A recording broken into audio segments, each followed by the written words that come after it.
কিন্তু তারা সবাই বলে না, আমরা কেউ আল্লাহরে দেখি নাই। কিন্তু পিছনে বসা কাশেম সে কয়, বাবা আপনি যদি আমাকে বলতে বলতেন তাহলে আমি বলতাম। কয় বলো, তুমি কি তোমার আল্লাহরে দেখছো? কাশেম কয়, হ্যাঁ আমি আমার আল্লাহরে দেখছি। কয় কি কও তুমি, তুমি তোমার আল্লাহরে দেখছো? কয় হ্যাঁ আমি আল্লাহরে দেখছি। কয় কেমন দেখছো তুমি? কয় আমি শুধু আমার আল্লাহরে দেখি নাই, আমি তারে নিজ হাতে গোসল করিয়েছি, নিজ হাতে খানা খাইয়েছি,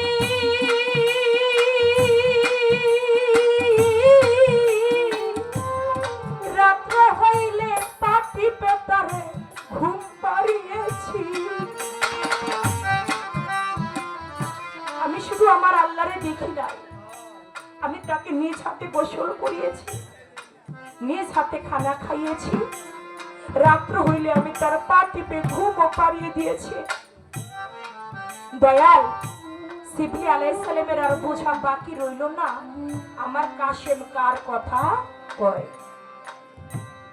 এতগুলা ভক্তদের ভিতরে হাতে গোনায় কয়েকজন ছিল মাওলানা, তারাও শিবলি আলাইহিস সালামের ভক্ত ছিল।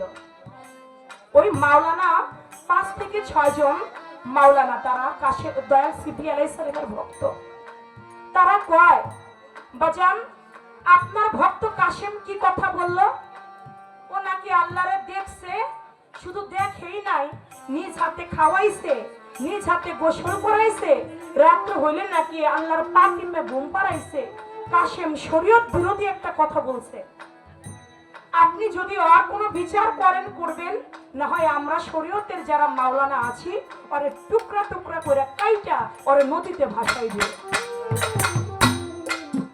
কয় বাবা রে, ও যেহেতু শরীয়ত বিরোধী একটা কথা বইলে ফলাইছে, তোমরা আর ওরে কাটবা কেন? দেখবেন বাবা, বাবা মায়ের সামনে যদি কোনো সন্তানকে অন্য কেউ মারে, বাবা মা কিন্তু সেটা সহ্য করতে পারে না। সন্তানের অন্যায় হইলে বাবা 2 থাপ্পড় দেয়, মা 2 থাপ্পড় দেয়, তাতে কষ্ট লাগে না। কিন্তু সন্তানকে অন্য কেউ মারবে, এটা বাবা মা কোনোদিনও সহ্য করতে পারে না। দয়াল শিবলি আলাইহিস সালাম বলে, ভক্তরা রে, আমি থাকতে আমার ভক্তকে তোমরা কেন মারবা? ও শরীয়ত বিরোধী কথা বলে ফেলছে, আমার সন্তানকে আমি সাজা দিব। তোমরা একটা কাজ করো, অন্য যারা আমার ভক্তরা আছো, আমার কাশেম যেহেতু একটা কথা বলেই ফেলছে, ওরে তো আমার সাজা দিতে হবে। যদি আমি সাজা না দেই তাহলে মাওলানা মুন্সির ওরে কাইটা টুকরা টুকরা করে নদীতে ভাসাই দিবে। ওরা কাটবে কেন? তোমরা একটা কাজ করো, একটা বস্তা নিয়ে আসো। কয় বস্তা এনে কি হবে? কয় বস্তার মধ্যে কাশেমরে ভরবা, ভইরা বস্তার মুখটা এমন করে বাঁধবা যেন ওইখান থেকে কোনো মতেই যেন কাশেম বের হইতে না পারে। ওই বস্তার মুখটা বেঁধে কাশেমকে তোমরা একটা নদীর মধ্যে ফেলে দিবা, যাতে বস্তা থেকে উইঠা কাশেম জীবনের তরে আর বেঁচে না আসে। ও কেন শরীয়ত বিরোধী কথা বললো? এটাই আমি আর দয়াল হয়ে ওরে আমি সাজা দিলাম। তোমরা ওরে নিয়ে যাও, বস্তায় করে নিয়ে যাও। মাথায় করে তরিকার ভাইরা নিয়ে যাচ্ছে কাশেমকে। যখন মাঝপথ পর্যন্ত গেছে, একজন ভাই আর একজন ভাইয়ের কানে কানে পড়ে, এক বাপের ঘরে যদি 2টি ভাই হয়, সে হয় ভাবে সম্পত্তির অভাবী।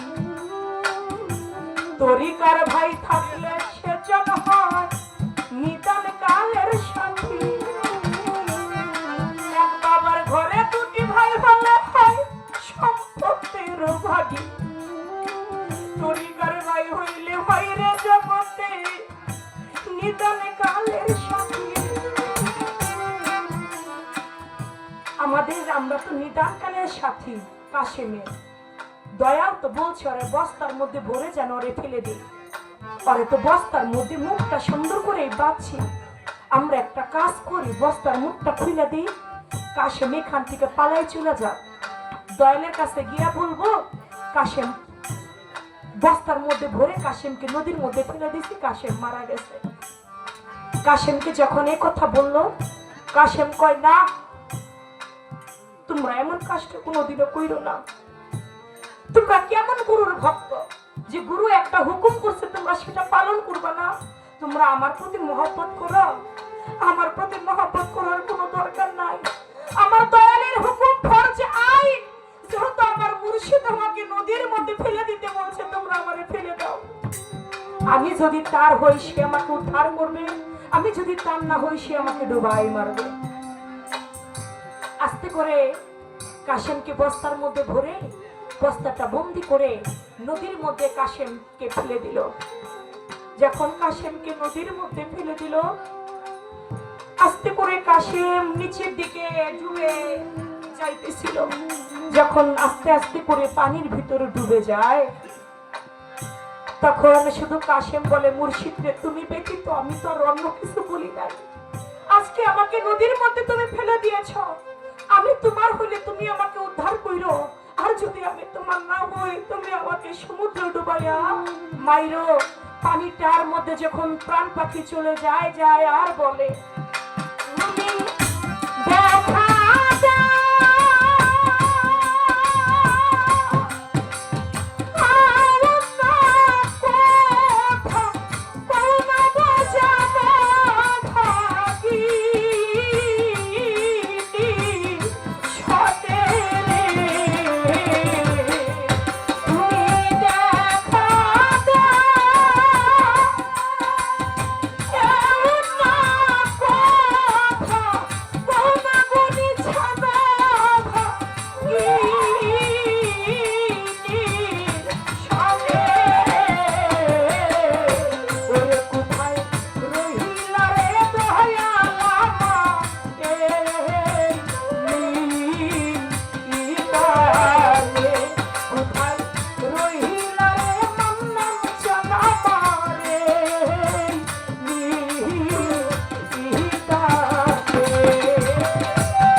Yeah.